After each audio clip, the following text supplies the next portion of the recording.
What's up, everyone? Welcome back to Real Talk NFT, where we talk all things Web3. Super excited today to have on Tim English.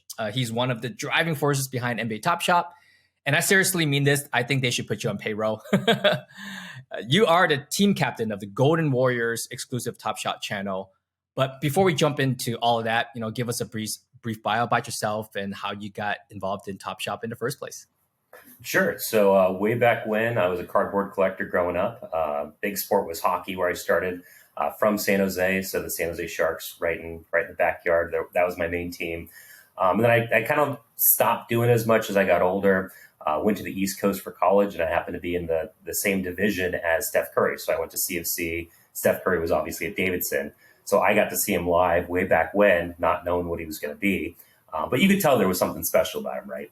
And around the time I was graduating, he was getting drafted by the Warriors, obviously a hometown team, Warriors Bay Area's team. And that's really what got me more into basketball. I've always been a sports fan, a Bay Area sports fan of almost every team, almost every sport.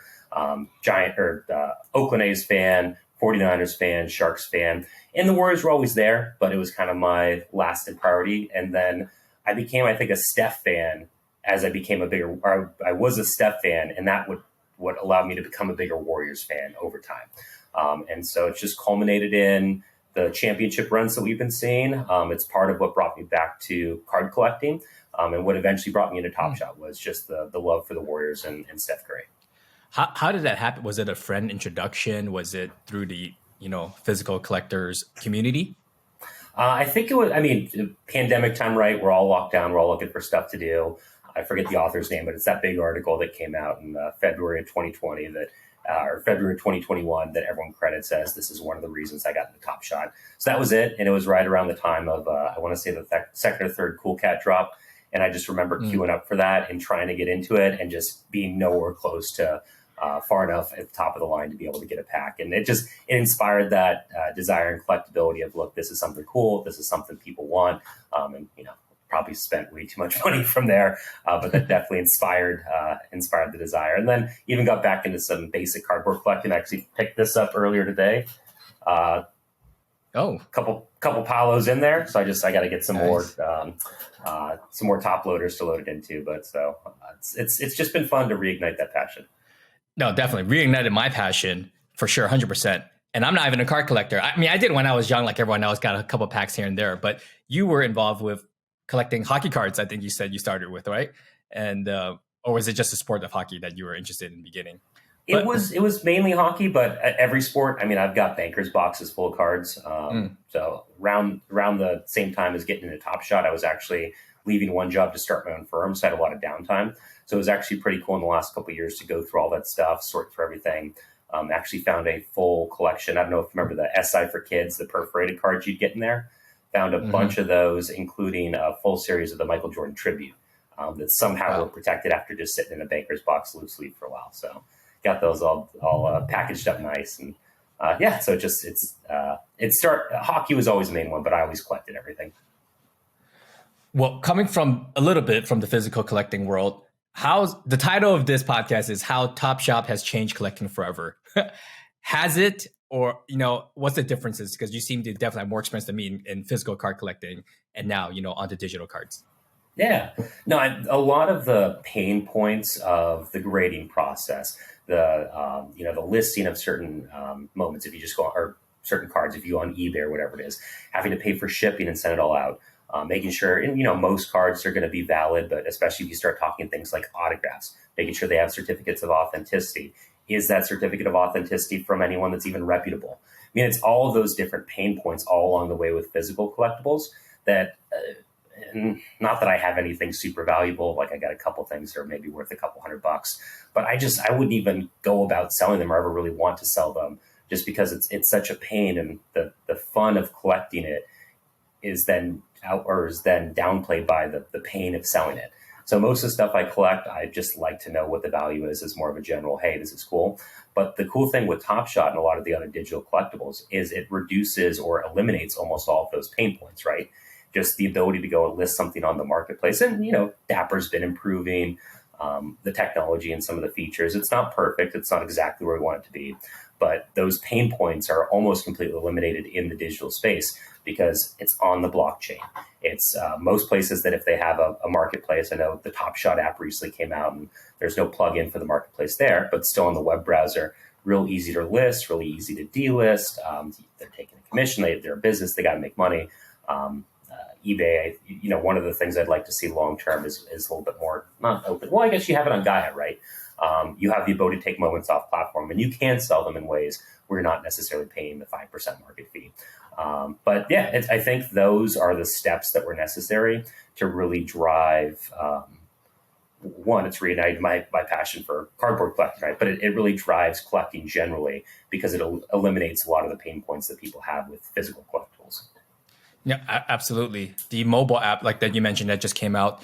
I mean, they're still progressing. And one of the articles I read was the marketplace is not on there because the Apple rule. Apple's trying to take 30% of everything. And so, 5% I'm happy with. 30% I'm not so sure. I think we're going to see that evolve, and eventually, we'll see the marketplace on mobile. And I think that's going to definitely drive a lot of user adoption for sure. No, absolutely. So tell us about Sims. Tell us about the Golden State channel, which is the #1 channel on Top Shop, in my opinion. Tell us a little bit about that. I appreciate that. We got a team that's easy to root for, right? Maybe not so much this season. It's been a little up and down, but when you win 4 trophies in the last 8 years, people like to hang out.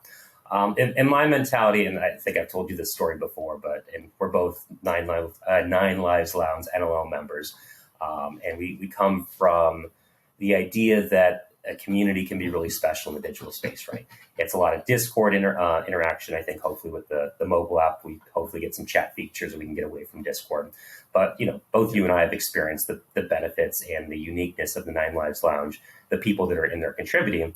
Well, one of the first sets I finished after finishing that was making sure to have a Warrior set so I could go ahead and get access to the team Discord, which was gated at that time based on, I think, just having S2 because Series 3 was not completed yet.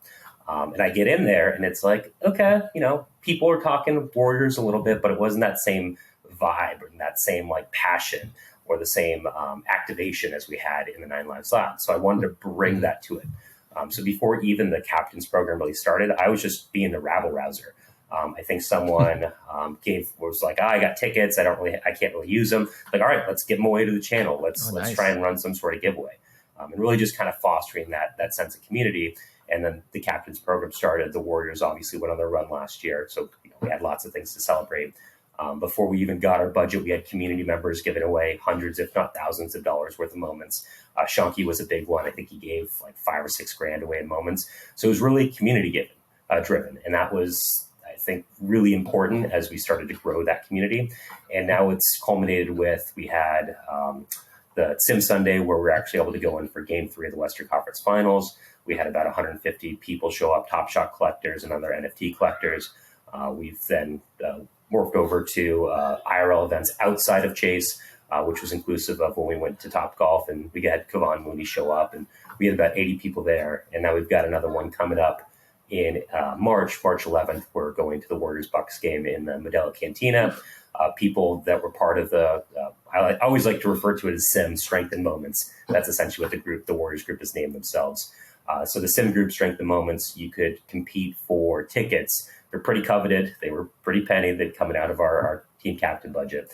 But people could get there by either giving a rare moment to the Strength and Moments account or giving what we call a trade ticket or a floor value moment. And then that was a raffle. And so we're finishing up that process now. But it's just always that idea of the community giving back and the community rewarding people that are willing to be part of the community. So it's always, at least that's in my mind. There's 60 team captains, 30 teams, plus the WNBA. Not everyone has the same mentality. That's why I think it's really cool that the team captains actually have their own channel where we talk about stuff and let stuff evolve. But that's my big thing, is just fostering community through these moments, through these players that we love. And then making sure that we have at least one big event every quarter. The Bay is expensive. It's more expensive to do stuff in the Bay than it is, let's say, in other parts of Middle America or whatever it might be. So we always got to be conscious of that as we're budgeting stuff. But at the end of the day, I think we should we're a first-class team. We have first-class ownership. This should be a first-class community that only gives away some of the best stuff and the most unique experiences, like meeting Kevon Mooney, having him randomly pop up at Top Golf. Well, no, definitely. I believe that the North Star for all of Web3 NFTs is actually NBA Top Shop. A lot of us came in through NBA Top Shop.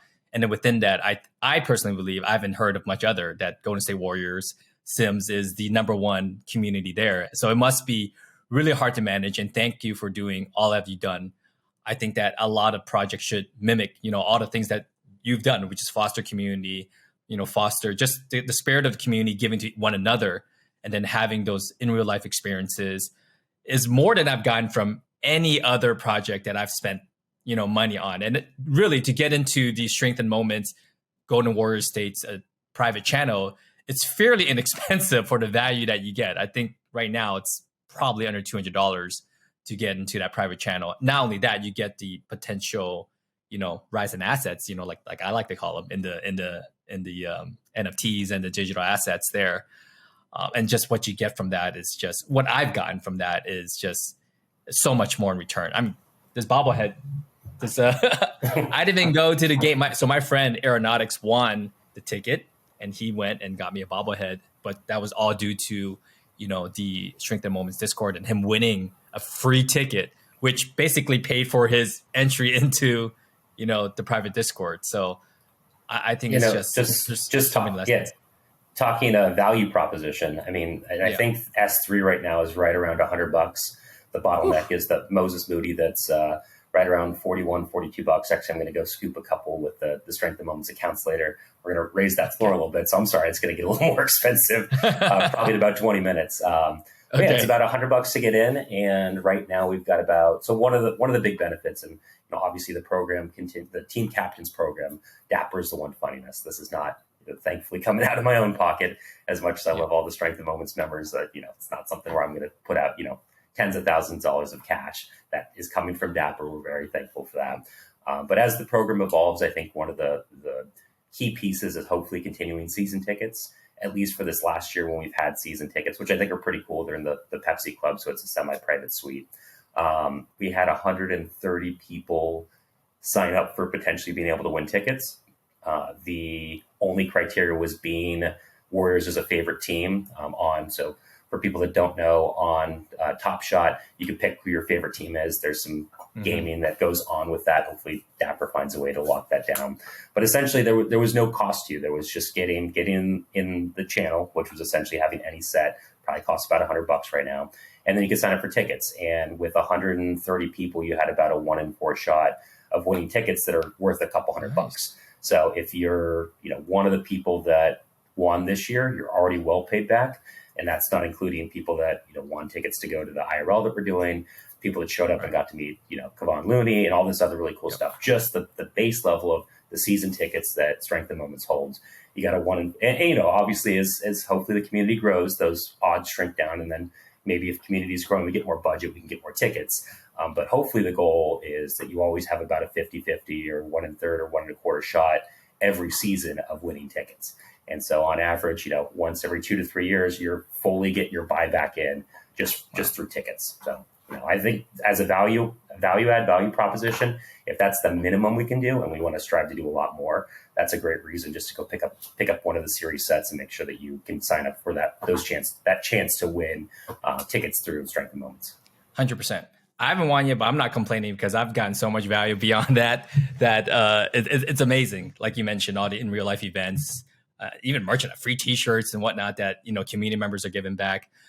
So what's the direction you're at? Is Dapper leading the way there? I see you actively going out and trying to bring new members in. Is Dapper helping in any way? Are we just kind of happy with the community that we have?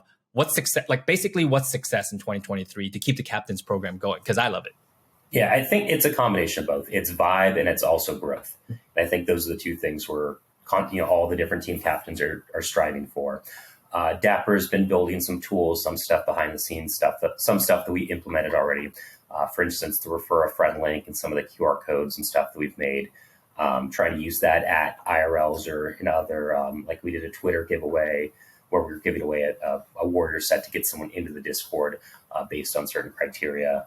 So stuff like that to try and drive user growth. The Warriors just inherently have one of the top user bases just because it's a popular team. So that wasn't necessarily something I had to focus on right at the start because we had high numbers already. Of course, we want to keep growing. And then, of course, Twitter followers, Instagram followers, all the other kind of standard metrics that people use in the Web3 space. But then also vibe, making sure, and it's probably why I'm in Discord a little bit too often. I run my own business, I work from home, but I really do have a passion about making sure that the channel itself is fun, it's active, it's engaging. That if any people coming in to mess things up or try and troll or whatever else they're going to do, that could shut down pretty quickly. I hear some horror stories from other captains that this is happening, and we need some help. And I've even jumped into other team channels when someone's kind of acted a fool and trying to provide my own assistance. I've gotten kind of good at telling people to shut the F up in a very polite way. I have to do it a lot in my actual job.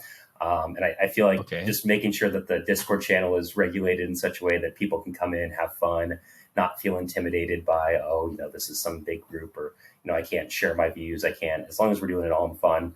I think that's the most important thing. So it's always a balance of the two, of growth and making sure that people that have bought in still feel the value of their, don't want to say investment, we never talk about it in like a pure investment or financial terms, but they've bought something of value and making sure that we're bringing as much value back to them as we can. Got it. And you have a unique perspective because you and I are both in two different exclusive channels or clubs or tiers within NBATopShot.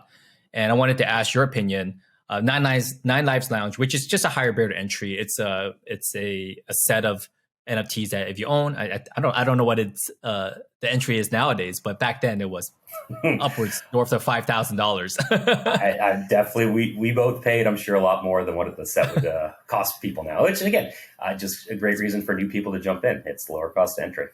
Right. And I see the community within Nine Lives Lounge more of a collector's mentality, a speculative mentality, whereas the Dubs channel, the Warriors channel, is more of a legacy fan base that has already been there. What are some learning lessons or some things that you've seen between the two, Nine Lives Lounge or the Warriors Discord? Yeah, no, and I've copied a lot of the stuff that I've seen in the NLL and brought it to the Warriors Discord, and even other team captains. So for instance, the Hive captain really started running quote unquote team flash challenges a year ago. And it was just a quick predictive, like, hey, tell me the stat line. Very easy, very simple. And that's grown to a lot of the stuff that we do. But so it's a community of sharing, but specifically with the NLL, some of the verticals that they've created, both in their leadership roles, in some of their initiatives, in the activity, in the thought process that goes on, with even just community members and the way that they share. So one of the first things I did was put in a trading sub channel or sub thread in the Warriors Discord, just to be like, this is, if you're a Warriors fan and we're all going towards a similar goal of rooting for the Warriors, or at least the people that are in there and are active, we want to have a space to trade moments back and forth when necessary, that we feel secure and feel that we're not going to have to worry about who the other person is on the other side, because hopefully we've started to get to know each other. That was one of the big assets that I found early on in my collecting, and big assets at the NLL is, look, we've essentially got, I think there's about 1,800 active users, give or take, through the NLL channel that's on the Top Shot Discord.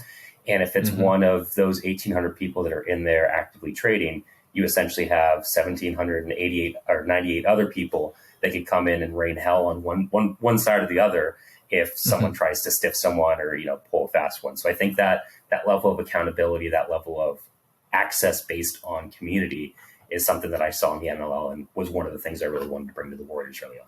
So yeah, and I think the NLL leadership, Eddie Dunks, DK, Robbie, some of the actors, the Soho Slam, some of the gamification that I always forget how to pronounce it, but PSH, Skins, or whatever his name is, just everyone that's on the NLL council, I think they put a lot of good initiatives together, and there are things that are easy to emulate and bring into the Warriors Discord. Yeah, definitely. Both Warriors and Nine Lives Lounge drive a hard bargain. I tried to do some trades there, but it's a ton of fun having a safe space to do it, at least to reach out in a small chamber to talk about Top Shot. So definitely really cool. What's your thoughts on the current state of Top Shot, the direction of challenges? I know a lot of it's burning focus, locking focus. We had so much happening all at once. We had leadership boards, individual leadership boards, dual reels. I know there's a lot of questions in there, but just what's your thoughts overall on kind of the direction? Are we doing good here, or is it like they're just trying to throw things to stick at the wall? How's the community responding that you've seen, and what's your perspective? I think Series 4S4 definitely started with a little bit of a spaghetti against the wall mentality. And I think that there were a few things that were so ingrained, like TS, the old collector score, and trying to undo some things that, Right. hey, if we had 100,000 active users, that would have been great and could have continued to grow. And it just wasn't where the product was at that point. So I think Dapper was really trying to figure out what the product should look like and hopefully handing those ideas over to the users. And they were essentially doing that by, let's do 10 different initiatives and see what happens and see what people like. Don't necessarily think that's a great approach, but I think they were struggling a little bit there, especially in the summer of 22. And then I think it was a little herky jerky to start the season, but I really liked some of the combo locking burning challenges that we've seen recently. I like, even though the mint counts are maybe still too high, and the fact that they're flexible and can be increased, I don't think most of the active community really likes that. But certainly it's a far step down from 35 and 40K mint counts in S2, 60K mint counts in S3. So I think that they're starting to get it. I'm bullish generally on what this is going to look like in 5 years or 10 years or 15 years from now. Also coming from cardboard, this is my personal belief. This is not financial advice, not the belief of the Strength and Moments community, not the belief of Dapper or TopShot, anything like that. But if you look at cardboard as a comparable, 95% of the actual physical cardboard cards are essentially worthless. They're filler. They're just, hey, and if you really wanted to grind and if you own like a hobby shop or something like that, you wanted to sell things for 50 cents. And it's cool to get a random Jordan Poole or Draymond Green or whatever, and those cards are cool. And if you ever go out to an event and can get them to sign it, all right, you turn a 50-cent card into hopefully a $100 card. That's really, at least in my mind, the benefit of cardboard. And I think that's probably where Commons head long term. Unless they were to really undo the mint count and keep it super small and it's like 5,000 or 10,000, or unless we have 100,000 users, and then some of the earlier mint counts, even if they seemed high, 35,000, 45,000. Well, if you got 100,000 users, maybe that seems more exclusive and it always keeps a certain floor. But I think 5, 10, 15 years from now, the exclusive stuff will always be exclusive. The stuff that's not as exclusive, I think, will have value in flash challenges and other potential ways to utilize them, which I think is the other cool part of Web3 versus cardboard. But I don't think we're ever going to have I remember my first ever purchase on TopShot was not Giannis, Giannis Antetokounmpo, his brother, for like $25, and it was his TopShot debut for minted I think to 12,000, and that was I don't think we're ever going back to the world of true commons being worth tens or 20s of dollars or even hundreds of dollars, or even having flash challenges hit and having 4K rookies, unless they're really good. Paolo Banchero is I think always going to hold value, but a random rookie, is it going to spike from $15 to $300 like we saw last year with Kuminga? There's another bag that I hold. I think Kuminga is going to be a great player, but I think I bought in at like $250 for his 4K. And I think it's down to like 60. So economics, I think, are going to change long term. They're going to balance out. But I think the overall idea is that we're going to make every moment have at least some sort of transactional value in flash challenges or whatever. I think the marketplace is eventually going to say, look, this is just kind of where, and I think that's kind of where we're at now. Commons are common. Right. They're valued at that. And then everything else that's more exclusive, either via set, via challenge reward, the different tier levels, the rares, the legendaries, the fandom set. And as long as TopShot can always make sure to balance that out, make sure that rares are rares, legendaries are legendaries, I think health-wise we're going to be good long term. Got it.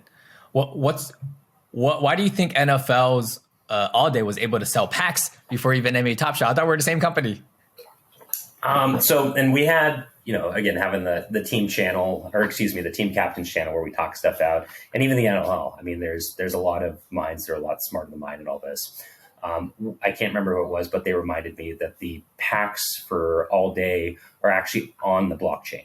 So the pack itself lives on the blockchain. So when they were starting that project, even though it's Dapper, even though, it's similar teams, the idea there when they started it was, look, we're going to build the product in such a way that it makes it easier for the packs to go into a pack marketplace because it lives on the blockchain. And I don't know the technology behind it, but I know that the TopShot packs don't. And so there's a more significant barrier to entry to get them on or get them into a marketplace because of the fact they don't live on you can't validate the transaction in the same way that you can with the all-day packs. Interesting. Well, that is a year in the making or more. I know that we're slowly pushing out some of the roadmap items that we had when our CEO of Top Shop started talking about it way back when. So definitely, appreciate your input there. And if you knew the answers, of course you'll be the CEO of Top Shop, how to turn everything around. But I think they're doing a interesting job this year, just trying to balance everything, in terms of the whole economic and global outturn of what's happening. I'm still bullish on NBA Top Shop and definitely the Warriors. So let's switch things up really quickly. Let's wrap things up with the NBA. What was the All-Star game about? That was a complete fiasco. I kind of enjoyed it because I was watching our 5-year-old daughter. Mom was out of town, a little girls' vacation. And so I just kind of had it all in the background, and it was very enjoyable to watch as kind of a spectator and not as like an NBA fan, with just jacking up threes from everywhere and seeing. And I think Tatum went completely off. I mean, he went next level. But yeah, it wasn't basketball. Like what are you going to do? I've seen a lot of people calling for reformatting. Again, my basketball community is really the Top Shot community. So either in the NLL, in the team captains channel, or in the Warriors channel. Just that's where my conversation. I got a couple good buddies that are really big basketball fans. I talk with them a little bit, but my basketball talk is almost always on Discord.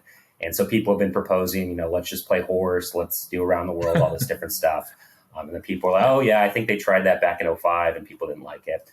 Any All-Star game, the Pro Bowl, the NHL All-Star game, the MLB All-Star game, they're always going to be gimmicky. I don't think it's really fair to say, oh, we need to make that the perfect event because it's the showcase of basketball. No, the showcase of basketball is the playoffs. That's part of the reason that the NBA doesn't really get started until after the All-Star, or after Christmas, or after the All-Star break.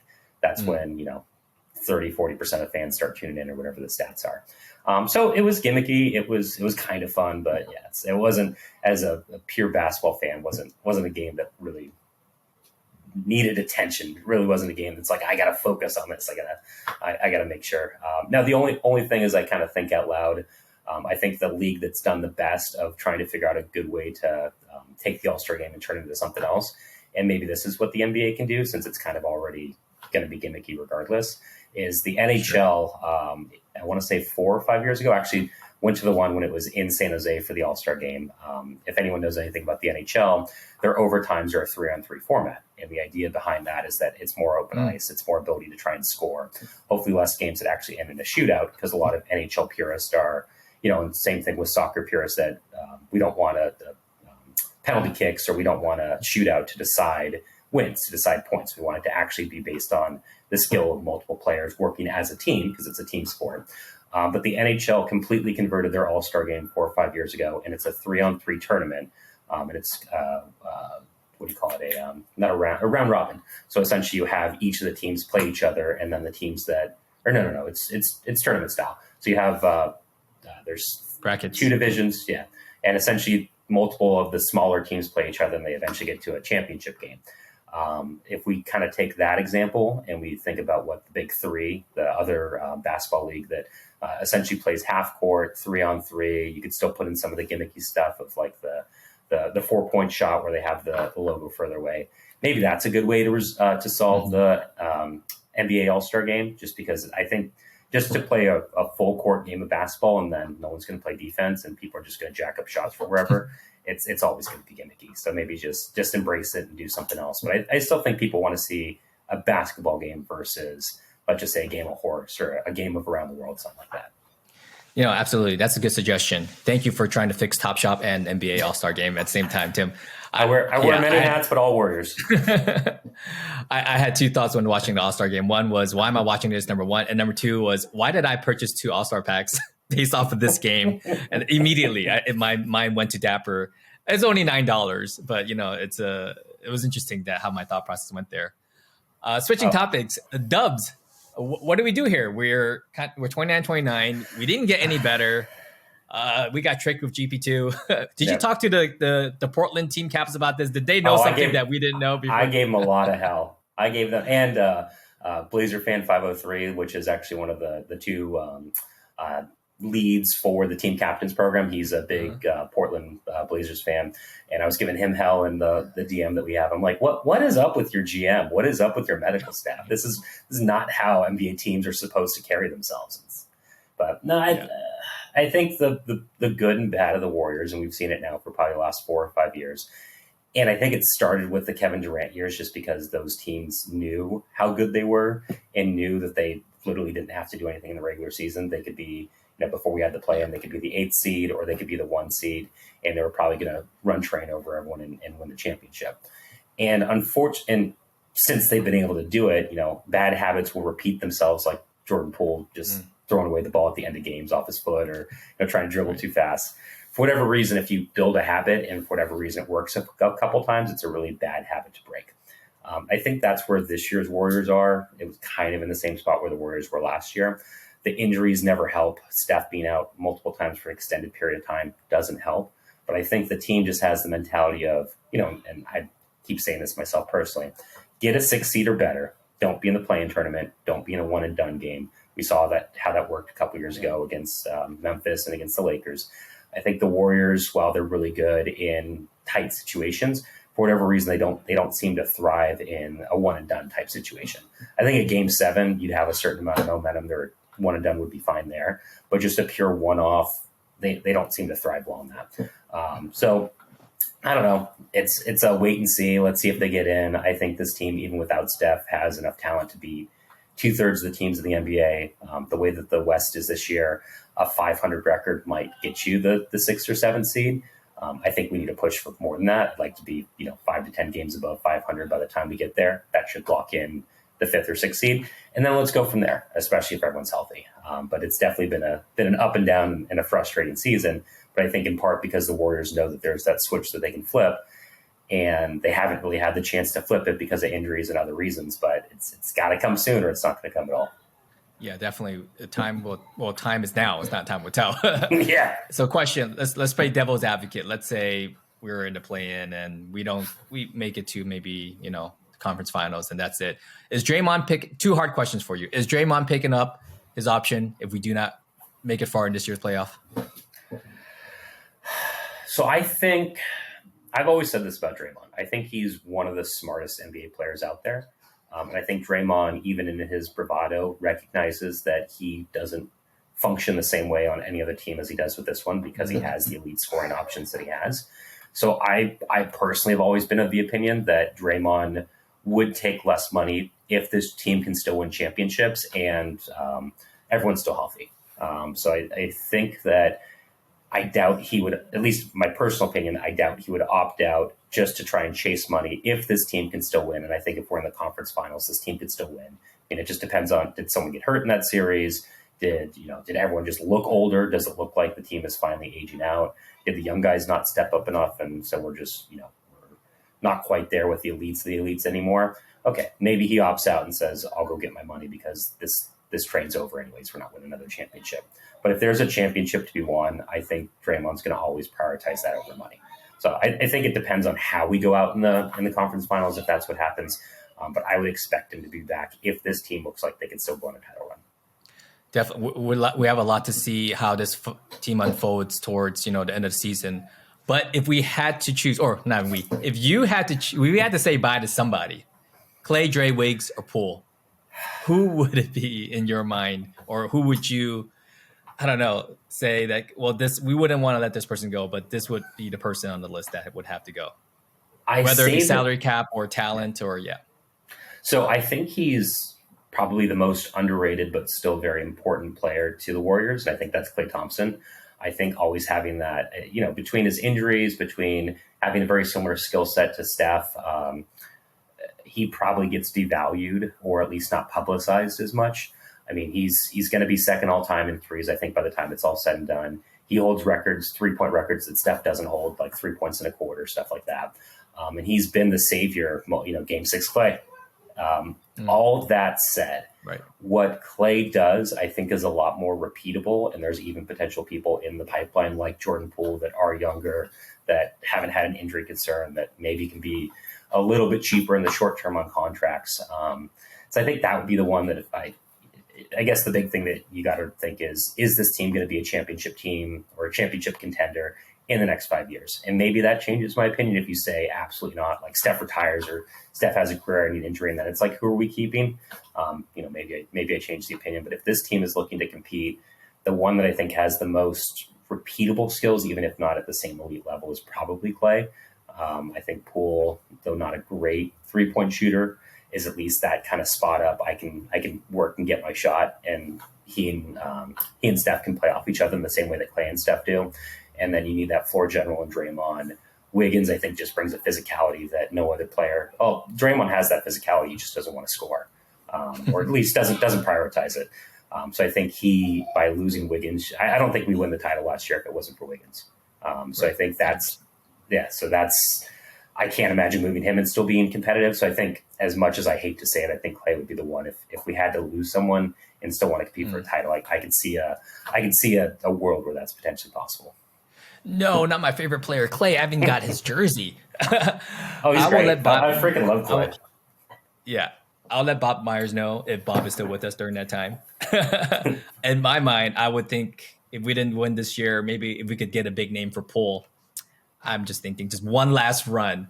But yeah, I think you're right to with all the pieces that we have there.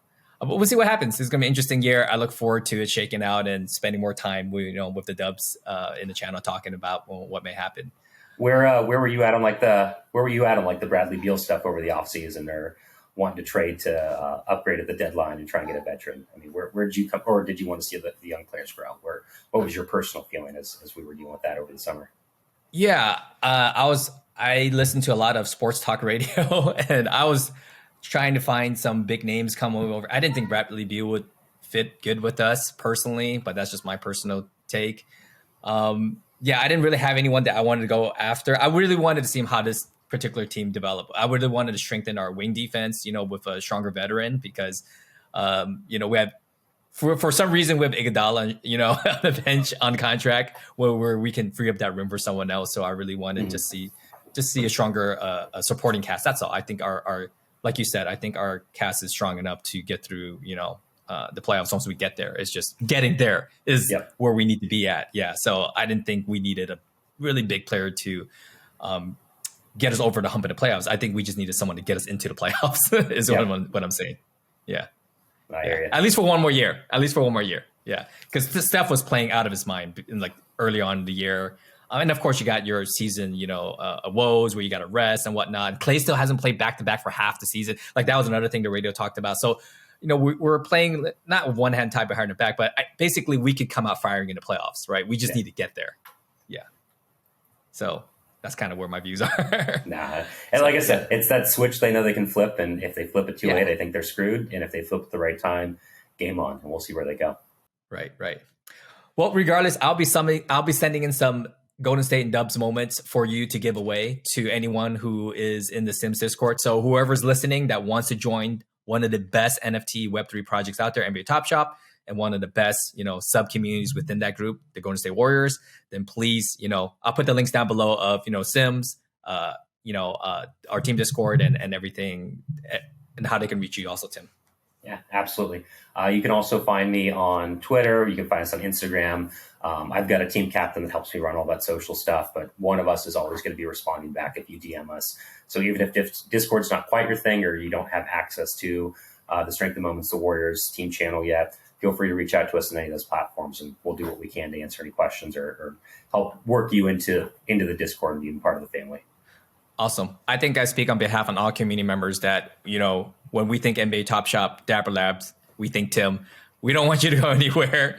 You're the heartbeat of, this specific community. And I look forward to having more conversations with you down the road. I know we had it, a long time ago. And, look at where we've come since then. We got a mobile app. So, maybe another year down the road, there's going to be a lot more coming on. NBA just released their virtual thing, whatever that was.